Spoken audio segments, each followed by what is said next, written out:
Viva Voz, com Vera Magalhães.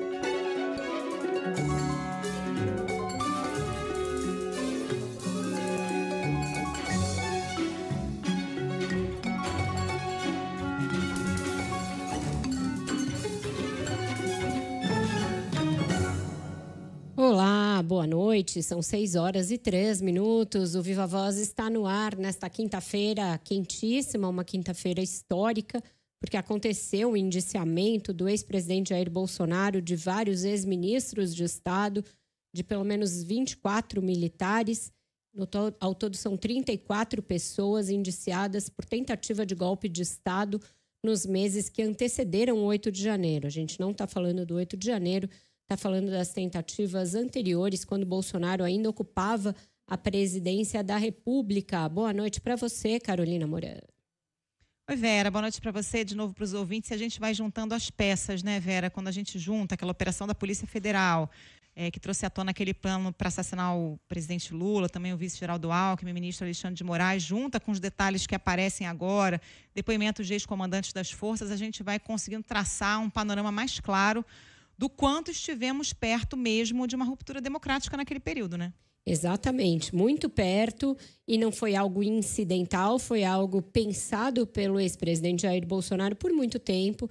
Se a gente se lembrar que no início de 2020, pré-pandemia, ele já estava conclamando atos contra o Supremo, que ele passou o tempo inteiro dizendo que as urnas eletrônicas não eram confiáveis, dizendo que ele tinha vencido no primeiro turno, mas isso lhe foi roubado e que por isso ele teve de disputar um segundo turno. A gente vê que todo o mandato, praticamente, de Jair Bolsonaro foi dedicado a tentativas de solapar a democracia, de enfraquecer os demais poderes, enfraquecer as instituições democráticas. A gente vai tratar disso longamente no Viva Voz hoje, vai ser praticamente nosso tema único, vai ser o tema também da Renata Agostini. Então, convido vocês a ficarem com a gente pela próxima hora, começando a chamar a Samantha Klein, lá de Brasília. Ela vai nos dar um resumo desse indiciamento extensivo que aconteceu nesta quinta-feira. Boa noite para você, Samantha. Boa noite, Vera e Carol. Olha, a Polícia Federal, portanto, entregou este inquérito de 800 páginas hoje aqui no Supremo Tribunal Federal, e o ex-presidente Jair Bolsonaro foi o principal indiciado, além de outras pessoas importantes da alta cúpula do governo passado, como os ex-ministros Braga Neto, que foi titular da Defesa e também da Casa Civil, Augusto Heleno, que comandava o Gabinete de Segurança Institucional, além de Paulo Sérgio Nogueira, que também foi ministro da Defesa, e outras 33 pessoas pelos crimes de tentativa de golpe de Estado, tentativa de abolição do Estado Democrático de Direito, além de organização criminosa. Também entre os indiciados, outras pessoas importantes dessa órbita política que ainda estão em atuação. É o exemplo do ex-diretor-geral da ABIN, Agência Brasileira de Inteligência, Alexandre Ramagem, que atualmente é deputado federal e concorria aí à Prefeitura do Rio de Janeiro. Além disso, Anderson Torres, que é tida como outra peça-chave também no planejamento de um golpe de Estado, que foi ministro da Justiça de Bolsonaro e comandava a Secretaria de Segurança do Distrito Federal durante os atos de 8 de janeiro. O relatório foi concluído, entregue hoje, e o sigilo ainda está mantido, mas ele pode cair a qualquer momento. O ministro Alexandre de Moraes agora avalia quando enviar esse relatório para a Procuradoria-Geral da República, que, se for aceito, portanto, esse indiciamento dos 37 indiciados, aí sim é que eles vêm a se tornar réus. E foi nessa linha que Bolsonaro também se manifestando. Ele disse que a luta começa na PGR. Ele concedeu uma entrevista ao portal Metrópolis. Ele disse que a culpa toda é do ministro Alexandre de Moraes, descredibilizando toda uma investigação que é feita há meses pela Polícia Federal. Ele disse o seguinte ao Paulo Capelli, que é colunista do Metrópolis: o ministro Alexandre de Moraes conduz todo o inquérito, ajusta depoimentos, prende sem denúncia, faz pesca probatória e tem uma assessoria bastante criativa. Faz tudo o que não diz a lei.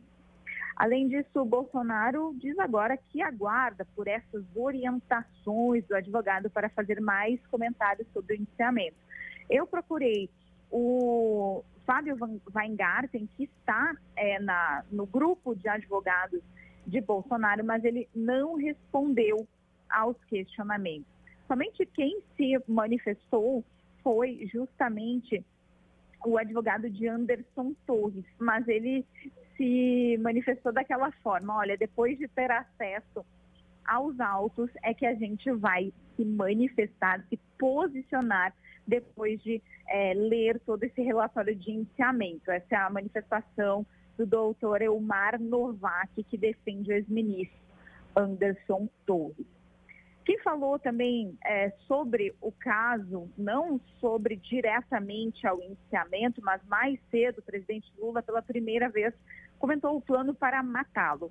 Lembrando que na última terça-feira, o PF prendeu 4 militares e um policial federal que participaram de uma trama para matar Lula, Alckmin e Moraes. E é claro, esse era um braço aí desse planejamento de um golpe de Estado.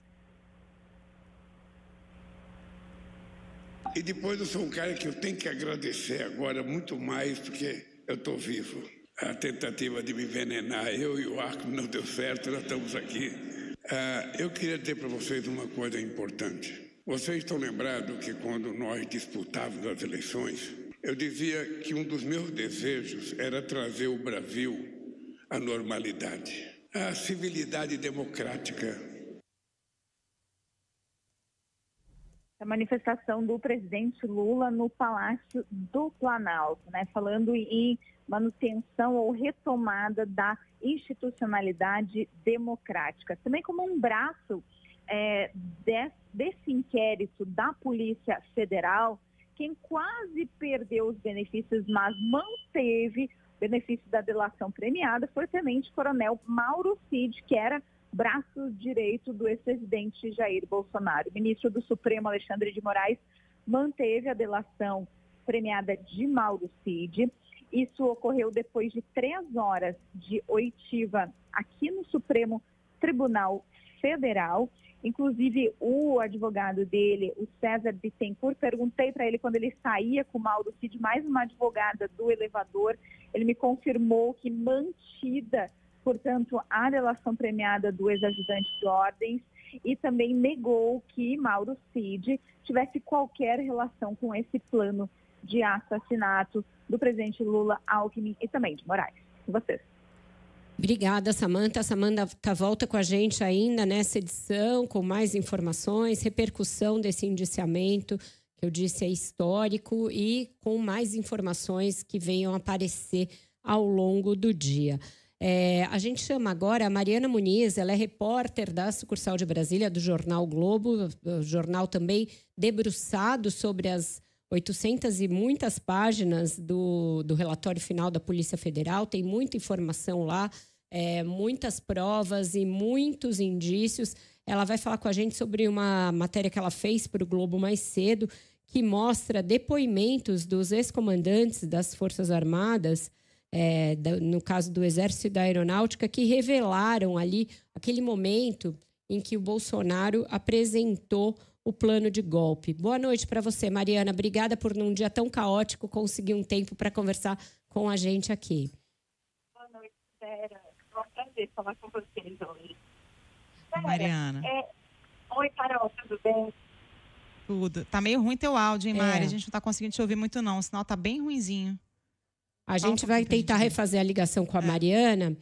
Enquanto isso, Carol, a matéria dela mostra ali um dos aspectos decisivos de toda essa trama golpista, um dos momentos mais importantes, que foi aquela tentativa do Bolsonaro, enquanto presidente ainda, de trazer para o plano golpista, para a ideia de não reconhecer o resultado das eleições, não passar o poder para o presidente Lula, os comandantes das 3 Forças Armadas. Para ele parecia ser muito importante ter o aval dos comandantes das forças para dar prosseguimento a toda a trama golpista e para prosseguir com essa ideia.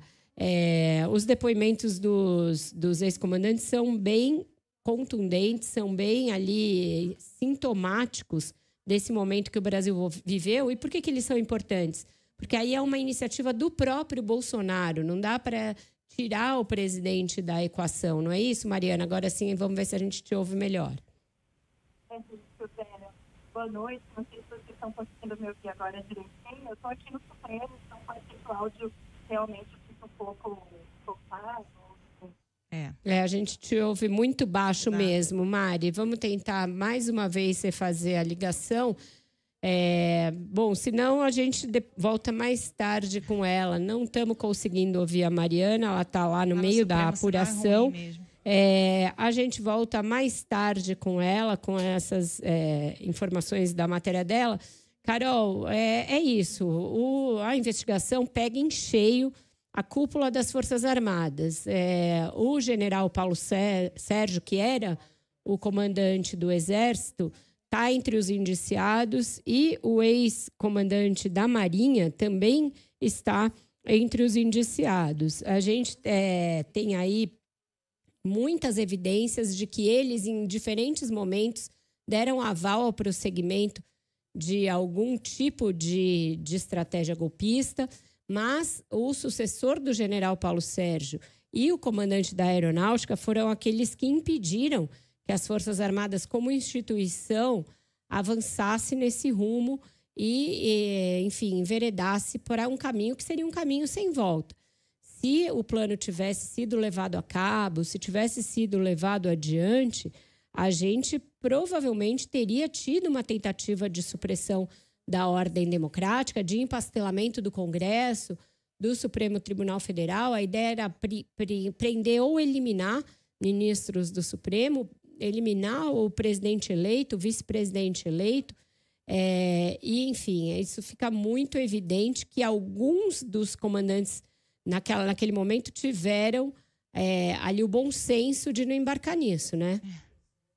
Pois é, me chama muito a atenção, Vera, nesses depoimentos. A Mariana deve voltar, a gente vai tentar que ela volte com esses detalhes, mas acho que é importante porque esses dois depoimentos, né, do ex-comandante do Exército e do ex-comandante da Aeronáutica, não foi foram dois ex-comandantes de forças, que colocam o Bolsonaro na cena do crime, né? Porque até então o Bolsonaro podia dizer, não, foi ali aquele general, não sabia de nada, foi o Mauro Cid. Não, os dois ex-comandantes de Forças Armadas, que a gente não pode dizer, né, que são petistas, que são comunistas, não é isso, eram os comandantes das forças no governo Bolsonaro, dizendo que o Bolsonaro pessoalmente esteve reunido com ambos apresentando uma minuta de golpe.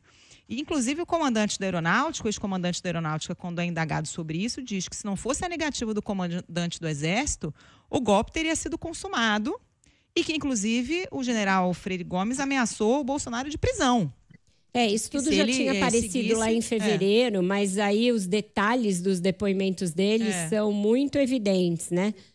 Já temos a Mari? Ainda temos? Vamos ver agora como é que tá o seu som. Agora tá ótimo. Agora vocês estão me ouvindo? Super, né? Tá com a gente a Mariana Muniz, repórter do Globo em Brasília, que fez essa reportagem que a gente estava aqui descrevendo para vocês. Mariana, conta da importância dos depoimentos dos comandantes das forças para essa investigação. É isso, Vera e Carol.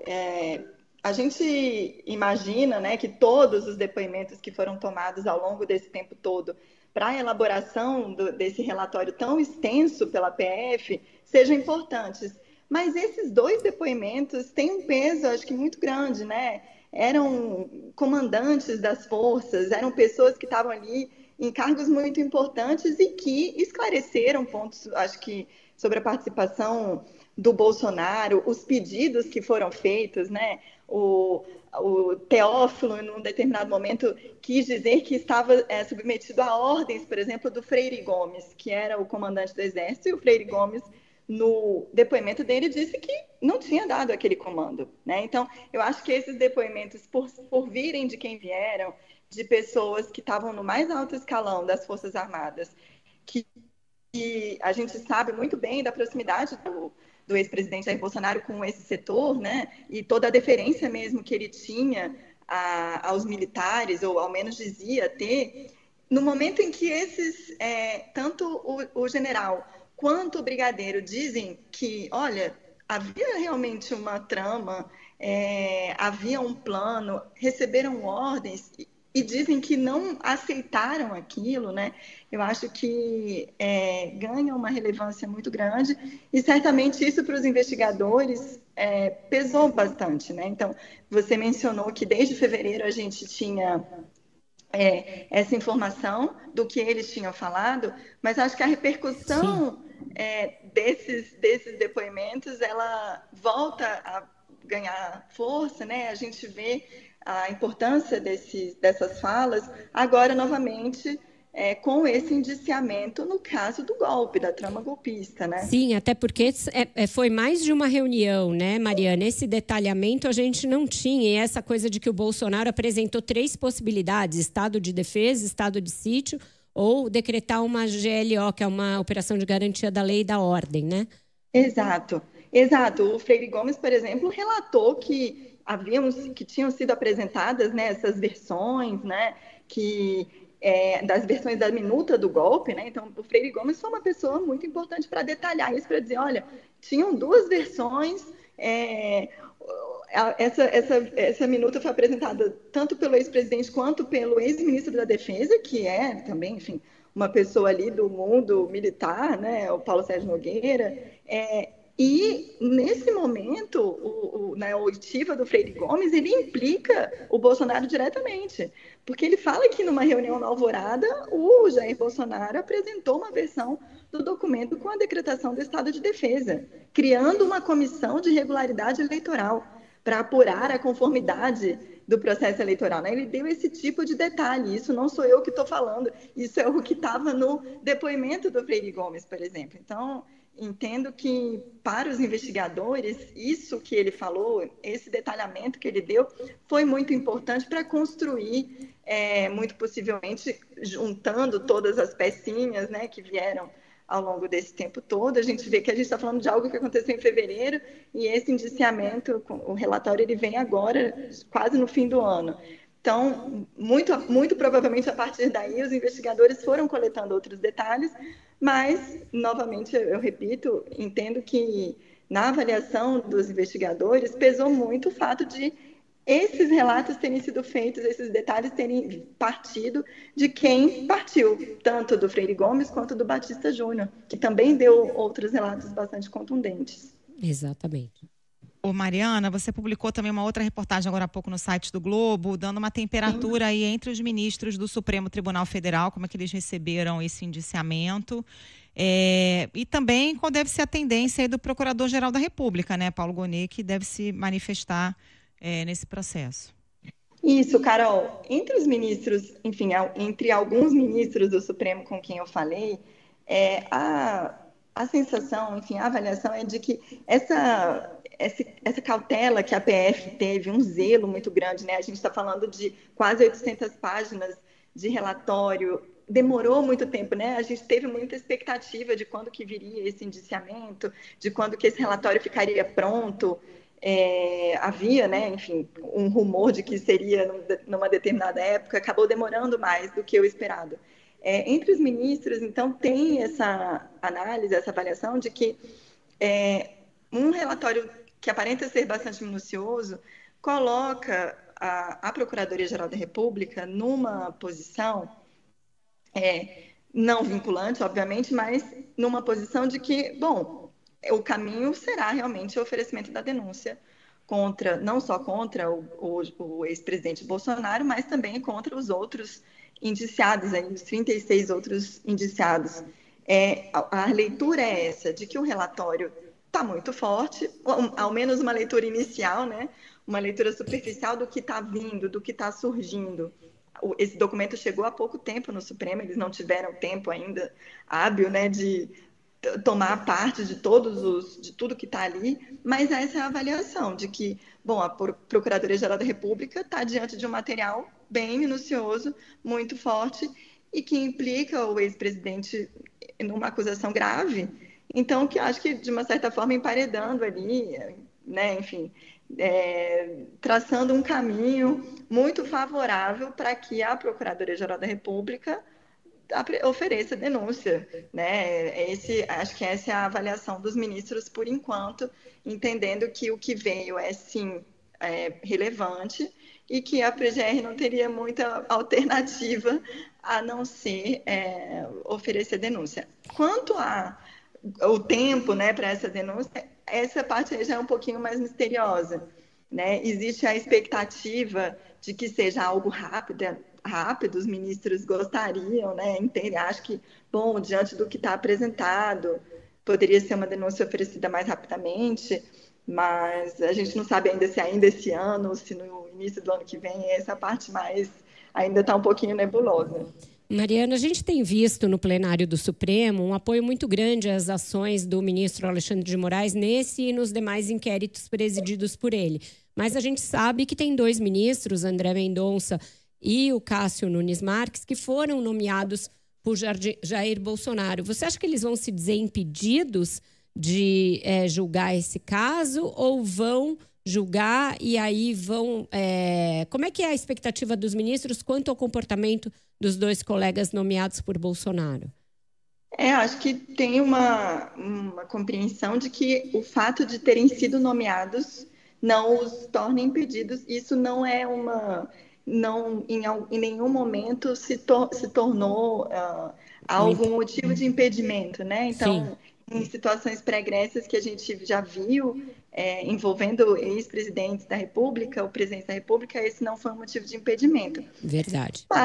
Mas naturalmente, acho que se passa pela cabeça de todos, ali no fundo dos corações, seus corações ali, nas reflexões de que talvez votem, mas não pelo recebimento da denúncia, né? Não para torná-lo réu, pelo próprio alinhamento que a gente vê em diferentes casos. Acho que não é ninguém está falando uma coisa nova, né? A gente sabe que existe um alinhamento maior nos casos do 8 de janeiro, né? Em que, por exemplo, o ministro Nunes Marques sempre votou para abrandar as penas que foram sugeridas pelo ministro Alexandre, mas também sabemos que há no Supremo maioria. Hoje, o que a gente pode imaginar é que, havendo uma eventual denúncia e havendo o julgamento para o recebimento ou não dessa denúncia, a expectativa é de que a denúncia seja, assim, recebida e que o ex-presidente vire réu.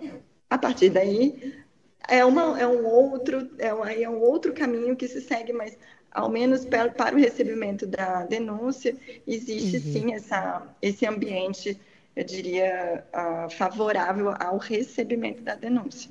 Perfeito. Mariana, super obrigada. No final, a conexão ficou ótima e, melhor ainda, o conteúdo. Obrigada por hoje. Volte sempre. Eu que agradeço. Um prazer participar do programa com vocês. Obrigada. Beijo, é sempre bom quando rola essa sinergia com a redação do Globo. Depois a gente vai trazer também muitas novidades que estão no portal do jornal. A gente vai agora para o intervalo, vai para o Repórter CBN e volta com a Renata Agostini, que também é sobre os indiciamentos. CBN Ponto de Vista, com Renata Agostini.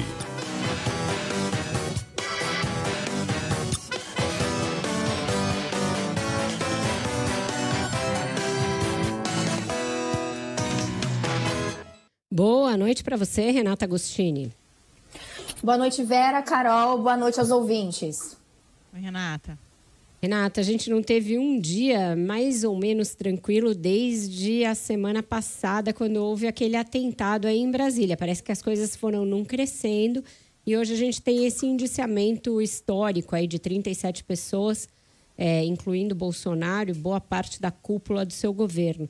Mais tarde, no seu blog no Globo, você publicou alguns bastidores aí, por exemplo, do que levou à manutenção da delação do Mauro Cid e como foram os últimos momentos aí, os últimos depoimentos dele.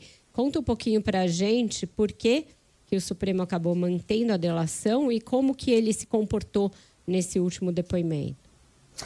Pois é, Vera, hoje é um dia muito marcante. A gente tem a conclusão do chamado inquérito do golpe, depois de muitos meses de investigação e um resultado na avaliação da Polícia Federal muito consistente. A gente tem aí quase 900 páginas desse relatório, quase 40 pessoas indiciadas, né, mais especificamente 37, entre elas o ex-presidente Jair Bolsonaro. Agora, ao que tudo indique, as informações que chegam tanto das fontes quanto de quem esteve nessa audiência com o delator Mauro Cid, é que o mais impactante a gente ainda está para ver, né? Estar por vir. Por quê? A gente ainda vai ter, em algum momento, acesso à íntegra desse material. Ele está, nesse momento, sob avaliação do ministro Alexandre de Moraes. Há uma expectativa de que ele levante o sigilo, mas talvez isso fique para a semana que vem, quando ele deve remeter tudo à Procuradoria-Geral da República.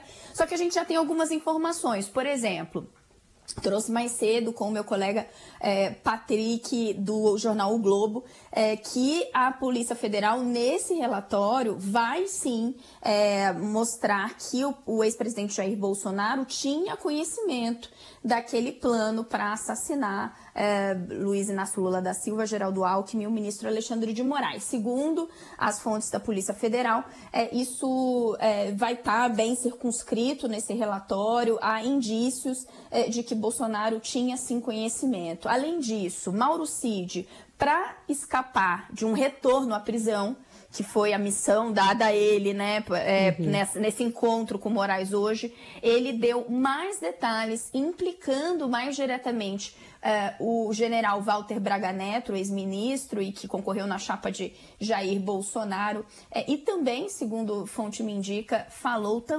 sobre a participação de Jair Bolsonaro. Então, ele forneceu mais informações tanto a Alexandre de Moraes quanto a Procurador-Geral da República, que decidiu rever a manifestação que havia feito na terça-feira e indicou ali que não entendia que era o caso de prender o delator Mauro Cid, que nesse sentido o ministro decidiu então manter as medidas cautelares. Ele segue delator e segue solto.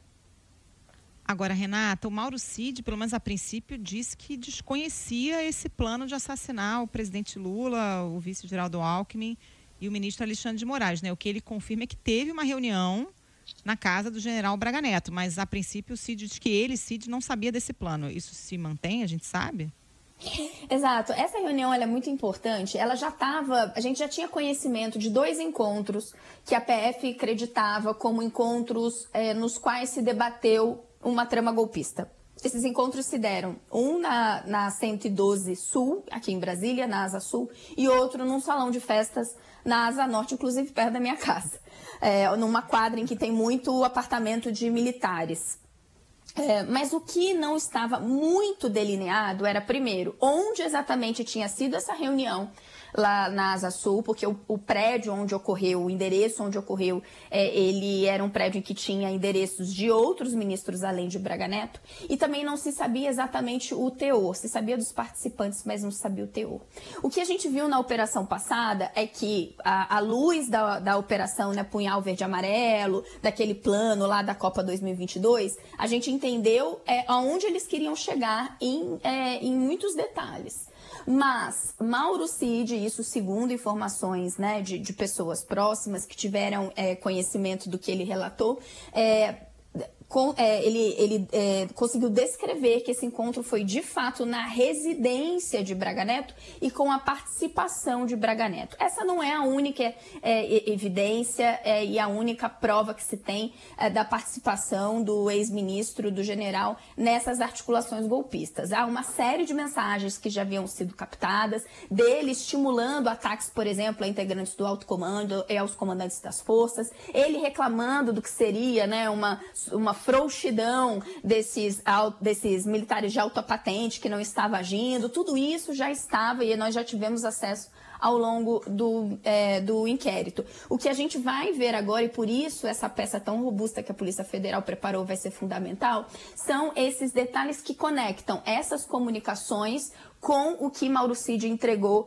e, inclusive agora, né, nos fatos novos que ele trouxe, segundo as fontes nos indicam. Interessante a gente observar que nesse processo, a gente, entendendo o que Mauro Cid falou e as provas que a Polícia Federal vem reunindo, está sendo possível, de fato, confirmar essa cronologia e essas indicações que Mauro Cid vem efetuando até agora. Então, ainda que, com toda a razão, a PF tenha dado um passo atrás e tenha pedido para o Supremo Tribunal avaliar se houve ali algum tipo de infração à sua colaboração premiada, diante da descoberta de mensagens apagadas e de informações que eles não tinham conhecimento, até agora, isso avaliação também de integrantes da PF, a colaboração dele tem se mostrado efetiva e tem conseguido colocar a Polícia Federal na trilha de todos esses crimes cometidos. A gente está falando aí de quase 40 indiciados, muita coisa, e é muita coisa escabrosa que a gente tomou conhecimento, né, nas últimas horas. Exatamente. Agora, Renata, a gente tem aí um tempo, provavelmente, antes do Procurador-Geral da República conseguir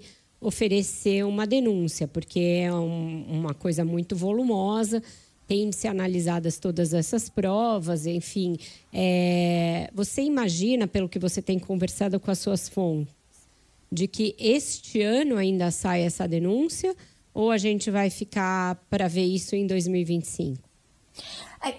Existe uma chance razoável de que sim, porque, veja, não é só esse trabalho muito extenso da Polícia Federal nesse inquérito que a gente fala do golpe, né? Tem um estoque de inquéritos à espera da manifestação da Procuradoria-Geral da República. Os integrantes da PGR vinham sustentando nos bastidores que eles estavam justamente esperando a finalização desse inquérito, né, que é o mais significativo, para que eles pudessem ter a visão do todo. E o que eu estou falando desse estoque, gente? Só para vocês rememorarem. Esse aqui está longe de ser o único problema do presidente Jair Bolsonaro, ainda que ele pareça maior, e me entendo que de fato diante da gravidade dos fatos que estão sendo descobertos.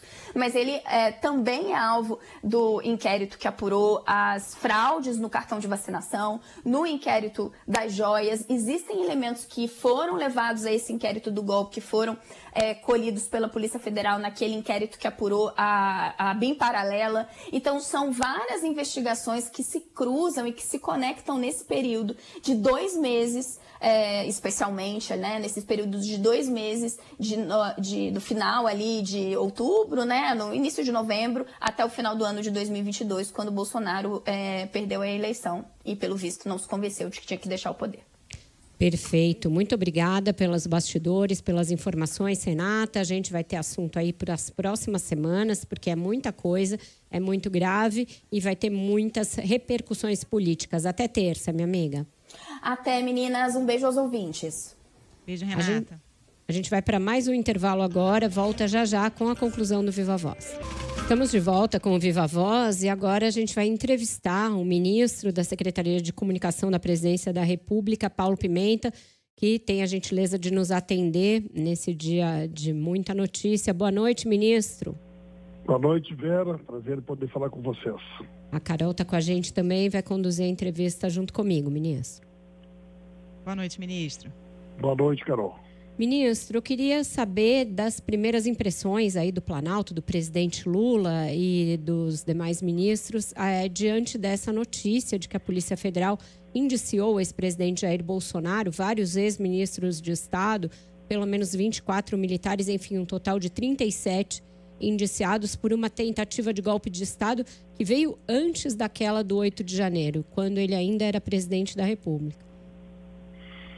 Olha, um misto, né, de incredulidade, a gravidade das coisas que acabaram vindo a público, né, de indignação, de sentimento pela gravidade e pelos personagens envolvidos, por mais que todo mundo tenha, né, acompanhado durante todo esse período todo um conjunto de fatos que a imprensa noticiou, que a gente acompanha. Quando você toma conhecimento no detalhe da gravidade das coisas que ocorreram e que os personagens envolvidos eram os personagens do coração do poder, né? Do envolvimento do próprio presidente da República, dos seus assessores mais próximos, é evidente que isso, né, causa um sentimento espanto, de surpresa com a gravidade do que está acontecendo, né? E a partir de agora é o desejo de que o Ministério Público Federal possa analisar o trabalho realizado pela Polícia Federal e ver a necessidade daqueles personagens envolvidos nessa trama criminosa que devem ser denunciados, que tenham uma ampla liberdade, direito de defesa, e que nós possamos ter um julgamento de tudo isso, né? Para que os criminosos que eventualmente ficar provado a participação respondam por esses crimes e que a gente possa encerrar esse capítulo aí na vida política do país. Ministro, a gente tem informação de que o líder do governo, o deputado José Guimarães, junto com os 20 vice-líderes, né, entre eles parlamentares também do Centrão, entregaram um pedido ao presidente da Câmara, Arthur Lira, para arquivar aquele projeto que propõe anistiar crimes políticos relacionados às manifestações de 8 de janeiro. Você acha que agora, diante de tudo que a gente viu nessa última semana, esse projeto cai por terra e é sepultado de vez? Eu acho que esse projeto sempre foi legal, né? Eu não consigo conceber um projeto que propõe a anistia, inclusive, de pessoas que não foram julgadas. Investigações que estão em curso, né? Mas, sem dúvida, os episódios que ocorreram a semana passada, com a tentativa de invasão do Supremo Tribunal Federal por conta daquele indivíduo que acabou morrendo, né? Mais esse conjunto de fatos que foram tornados públicos essa semana, com o envolvimento de pessoas diretamente ligadas ao comando político do país, no planejamento da execução dos crimes, com possível atentado contra a vida do presidente da República, contra o vice-presidente, contra o presidente do Tribunal Superior Eleitoral. Isso traz uma gravidade, né, que evidentemente afasta qualquer possibilidade do país discutir um tema como anistia antes de esse processo ser todo passado a limpo e os financiadores, os mandantes serem responsabilizados e que a gente possa conhecer, né, a conclusão de todo esse processo antes de discutir qualquer coisa semelhante à anistia. Ministro, mais cedo a gente viu o presidente Lula tratar de uma maneira até com um pouco de brincadeira dessa gravíssima informação de que se tramou, inclusive, contra a vida dele e do vice-presidente Geraldo Alckmin. Queria saber do senhor como que isso foi tratado internamente, se o presidente chegou a manifestar alguma ordem aí, alguma orientação para como o primeiro escalão deve, daqui por diante, tratar esse tema, se é para deixar com o Supremo e a PGR, se o governo, de alguma maneira, vai fazer alguma outra manifestação a respeito dessa revelação. Não, o presidente optou, né, por não ter nenhuma manifestação formal, não ter uma nota, não ter As pessoas chegaram a cogitar, solicitaram, e ele acha que não é adequado, né? Eventualmente, quando tiver algum evento ou com a imprensa que for questionado sobre o assunto, o presidente não vai se furtar de falar sobre ele, né? Mas há um entendimento muito sólido da nossa parte de que esse assunto é um assunto que não deve ser tratado pelo governo. Não é um assunto do governo. Esse é um assunto do Ministério Público, é um assunto do Poder Judiciário, né? Quanto mais ele tiver essa independência, também do ponto de vista das manifestações que são feitas, mais tranquilidade institucional o país tem para que esse processo possa correr. Ministro, acho que perdemos a conexão com o ministro. Vamos tentar refazer para concluir a entrevista, porque eu acho que ainda temos alguns aspectos para tratar com ele. Mas aí, né, Carol, informação de que não vai haver uma manifestação pública do presidente formal, né, como uma nota ou algo assim a respeito do plano para neutralizá-lo de alguma maneira, e nem ao vice-presidente Geraldo Alckmin. Acho que o ministro está de volta com a gente. Ministro, a gente tinha perdido o contato com o senhor, mas voltou. Garantir, né, o amplo direito de defesa dos acusados e aguardar porque eles sejam, né, julgados no momento adequado. Então, o governo não vai entrar nessa pauta, não é uma pauta de governo, e é dessa maneira que nós vamos proceder. Ministro, o seu colega ministro José Múcio, da Defesa, disse que esse episódio todo da trama golpista constrange as Forças Armadas, mas que é bom que isso venha à tona. Queria saber do senhor como é que ficam as relações do governo com as Forças Armadas diante de tudo isso, sobretudo no momento em que está sendo discutido o pacote do corte de gastos e como a contribuição também das Forças Armadas nesse corte. Olha, por tudo que eu acompanho, né, a conduta do Comando das Forças Armadas nesse episódio tem sido de absoluta colaboração. Não há qualquer tipo de constrangimento, não há qualquer tipo de dificuldade para que a investigação corra na mais absoluta normalidade e que os militares, sejam eles da reserva ou da ativa, que eventualmente estiverem envolvidos nestas ações criminosas, sejam devidamente identificados e punidos, né? Eu acho que há uma compreensão, inclusive, que é importante para as Forças Armadas que isso aconteça. As Forças Armadas, enquanto instituições de Estado, que devem ter, né, esse cordão sanitário, digamos assim, de não envolvimento com a política, que a gente possa discutir outros desdobramentos de medidas que possam preservar no ambiente político do país situações como essa que nós estamos vivendo, que só foram tomando essa proporção pela presença de militares em funções políticas, funções de civis, que desde a Constituição de 88 isso não acontecia, essa politização exacerbada colaborou e contribuiu para que essa contaminação ocorresse e que as coisas evoluíssem da forma tão negativa como evoluíram. Mas eu acho que existe uma compreensão muito clara e esse compromisso com a Constituição, com a democracia, por parte do Comando das Forças Armadas, a gente não tem nenhuma preocupação nesse sentido. O senhor acha que essa infiltração, essa contaminação, isso está superado com quem está hoje em dia na ativa? Nós temos absoluta confiança, né, nas pessoas que hoje estão no comando das forças, né, com o compromisso delas com a democracia, com as instituições, com o Estado Democrático de Direito. Temos mais absoluta confiança nas pessoas que estão à frente, né, as três forças e também o nosso ministro da Defesa. E o corte, ministro, sai essa semana? Porque a gente estava até comentando que aconteceu tanta coisa, teve G20, teve atentado, teve essa situação que o ministro Haddad até saiu do noticiário. Conta pra gente, está nos finalmente esse pacote? Sai essa semana ainda ou ele ganhou um tempinho extra? Olha, Vera, eu não tenho usado a expressão cortes, né? Eu acho que nós precisamos de um ajuste no ritmo do crescimento das despesas. É isso que nós temos que ajustar.